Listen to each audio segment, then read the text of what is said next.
এবছরের আজকে ধান সিদ্ধ শেষ, আজকে হলেই হয়ে যাবে। কাল রাত্রে কি ঝড় বৃষ্টি হলো, প্রচুর ঝড় বৃষ্টি, চারধারে পাতা টাতা পড়েছিল, দিদিমণি সব ঝাঁটিয়েছে।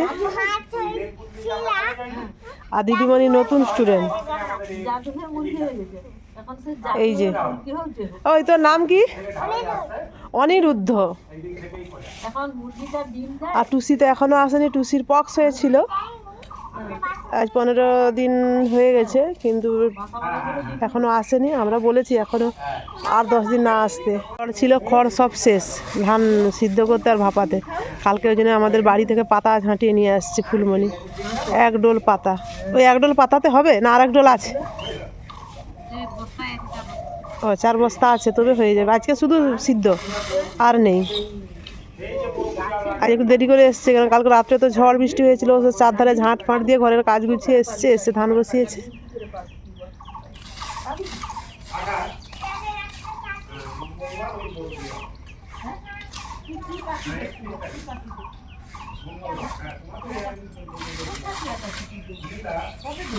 এখন দোতলাতে এসছি, ধান মেলানো হবে। এগুলো জল মরে গেছে, আর ঘন্টা 2 রোদ লাগলেই শুকনো হয়ে যাবে।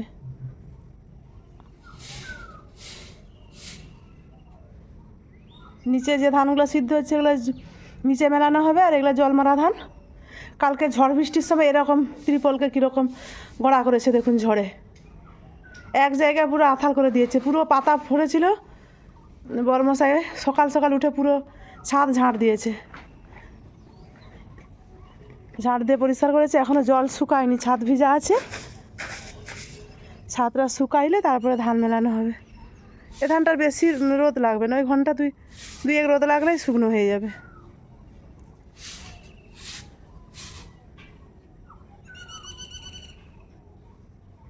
আজ কি রান্না করবো গো?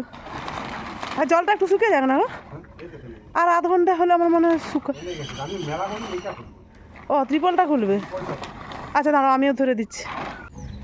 ত্রিপলটা পুরো ভিজে গেছে দেখুন, এত ভালো করে। হায়, ধানে জল ঢুকে গেছে গো, হায় বাবা গো,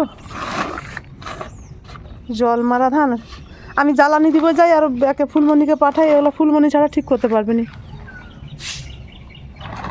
পুরো ত্রিপলটা বিছিয়ে দেওয়া হয়েছে। এই যে জল, এই জলগুলো 10 মিনিটের মধ্যেই শুকিয়ে যাবে।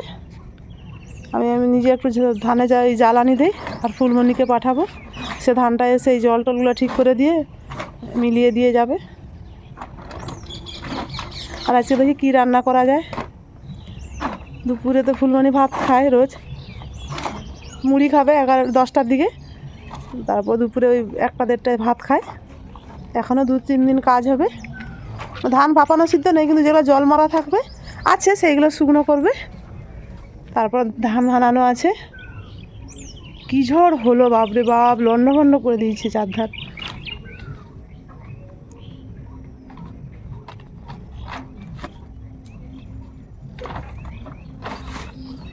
এটা শিল্পলিনের ত্রিপল বলেই রক্ষা হয়ে গেছে, নাহলে ধানটা আরও ভিজে যেত।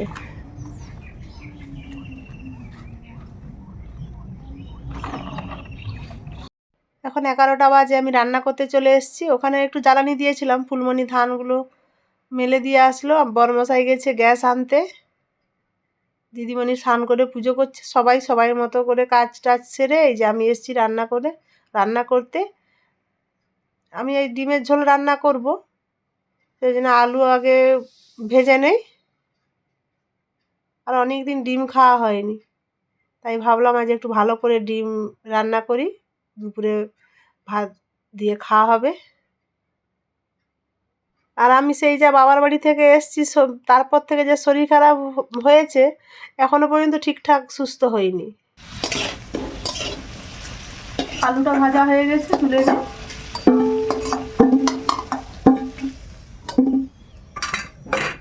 এবার ডিমটা ভেজে নেব।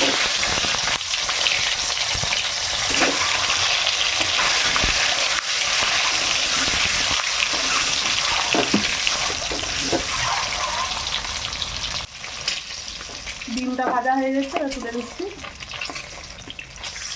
এবার আমি তরকারিটা রান্না করে নেব।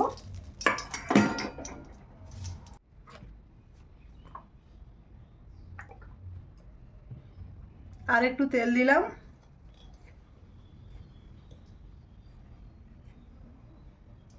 একটু চিনি দিয়ে দিলাম,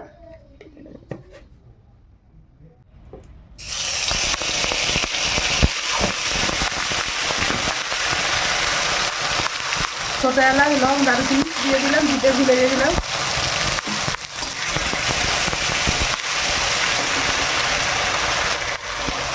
আমি আগে থেকেই মিক্সিতে আদা রসুন পেঁয়াজ টমেটো পেস্ট করে রেখেছিলাম। এবার আমি হালকা আছে ভালো করে মশলাটা ভেজে নেব।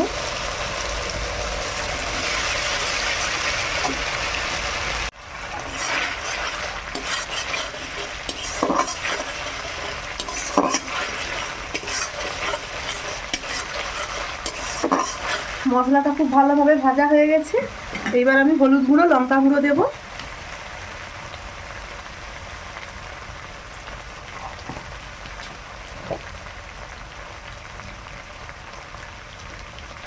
হলুদ গুঁড়ো আর লঙ্কা গুঁড়ো দিলাম।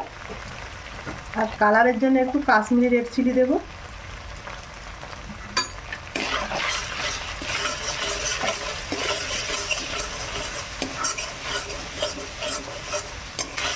মশলাটা ভাজা হয়ে গেছে, এবার একটু জল দিয়ে দিলাম।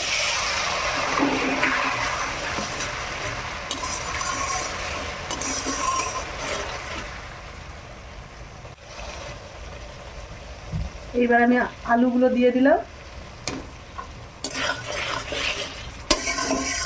আলুটা দিয়ে ভালো করে আবার আমি 2-4 মিনিট কষিয়ে নেই, তারপর ডিম দেব।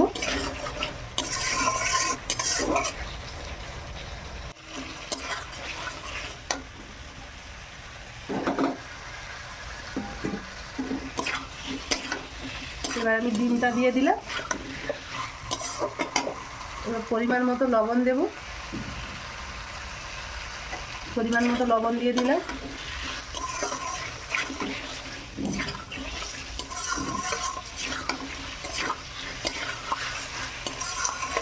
ডিম আলু সব মশলার সঙ্গে ভালোভাবে কষিয়ে নিয়েছি। এবার আমি জল দিয়ে দেব।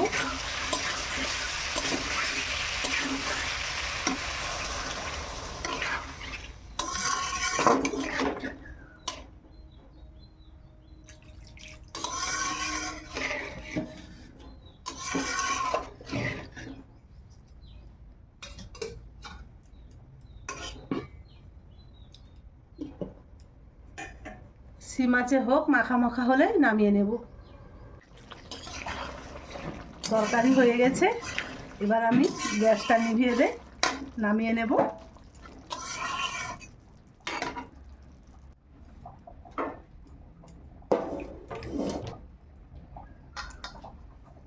ডিমের তরকারি তো হয়ে গেল, এবার আমি বেগুন পুড়ব।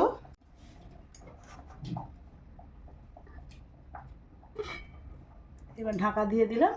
চলুন এবার বেগুনটা পুড়ে নেই।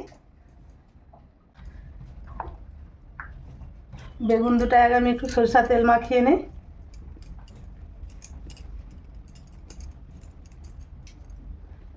একটু রসুন দিলে ভালো হতো। আপনারা তো সবাই জানেন, যারা আমার ভিডিও দেখেন, দিদিমণি রসুন খায় না, সেই জন্য আমি রসুন আর দেবো না। সরষা তেল মাখিয়ে একটা কাঁটা চামচ দিয়ে ফুটো করে নেই।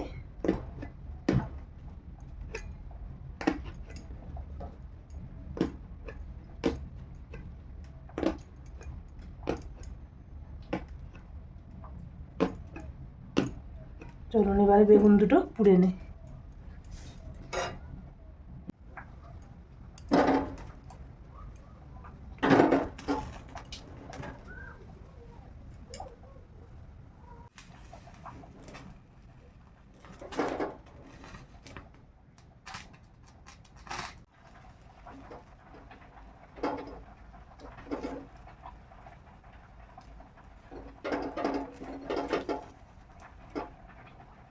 বেগুন দুটো পুড়া হয়ে গেছে, এবারে আমি গ্যাসটা নিভিয়ে দিই। ঠান্ডা হলে মাখাবো। আর দিদিমণি তো মুড়ি পেঁয়াজ লাগিয়েছিল, আপনারা সবাই দেখেছেন। সেগুলো তোলা হয়েছে, কিছু তুলে উপরে দিদিমণি বেঁধে রেখেছে। এইগুলো কাল পরশুর দিকে তুলেছিল, সেইগুলো আমি বেগুন পোড়াতে দেব। কিছু ছাড়িয়ে নেই, যতটা প্রয়োজন ছাড়িয়ে নিয়েছি। এবার ভালো করে ধুয়ে নিয়ে চলে আসি, তারপরে কেটে নেব।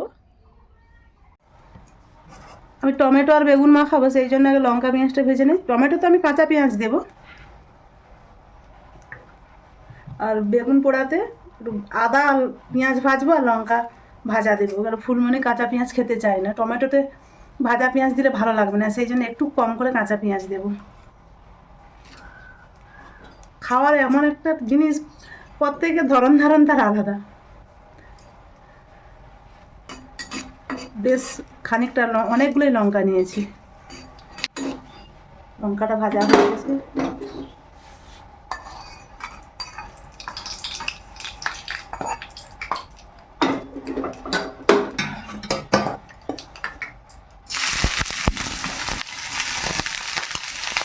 আদা আমি গ্রেট করে রেখেছিলাম, আদা আর পেঁয়াজ বেশি ভাজবো না, হালকা করে ভেজে নেব।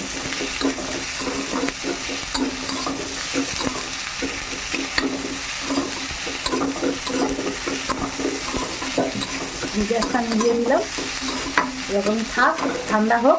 বেগুন দুটো ভালো করে আমি খোসা ছাড়িয়ে নিয়েছি, একটুকুনো পোকা নেই দেখুন, একবারে নরম বেগুন। এরপর আমি মাখিয়ে নেব।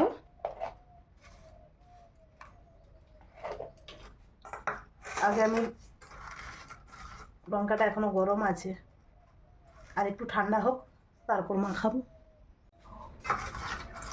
লঙ্কাটা এবার ঠান্ডা হয়ে গেছে, ভালো করে মাখিয়ে নিই।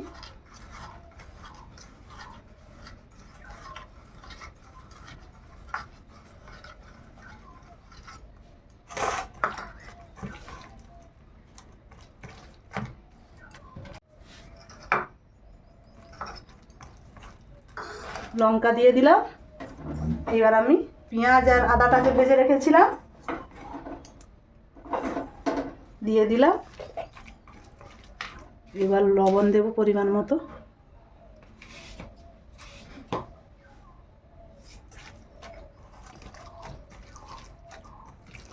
এতে একটু ধনেপাতা থাকলে আরও ভালো লাগতো।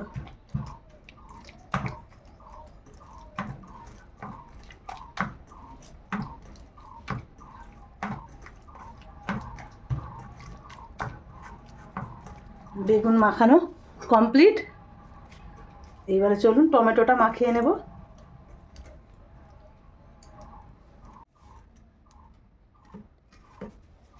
আমি টমেটোটা এক্ষুনি ভাত থেকে বের করেছি, তাই গরম।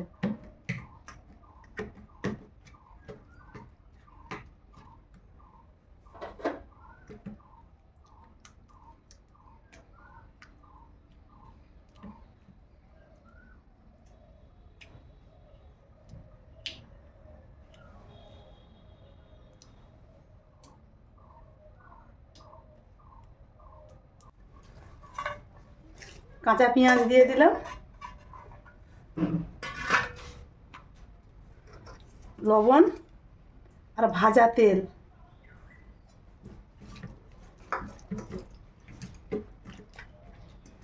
লঙ্কা ভাজা আর তার তেলটা। আমার এরকম টমেটো মাখানো হলে ভাতের সঙ্গে যেন আর কিছু লাগবে না। আমি ভীষণ খেতে পছন্দ করি এই টমেটো মাখানোটা। আর এখন তো সব দেশি টমেটো, টকটাও ভালো আর খেতেও খুব সুন্দর লাগে। টমেটো মাখানো হয়ে গেছে, চলুন এবারে খাবো। কেন ধান সিদ্ধ করতে 1টা বেজে গেছে, তারপরে রান্না হলো, অনেকটাই বেলা হয়ে গেছে।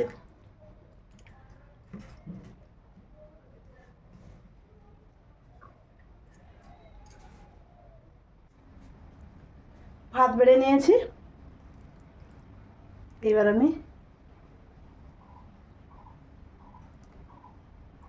বেগুন পোড়া নিচ্ছি আর নিচ্ছি টমেটো মাখানো।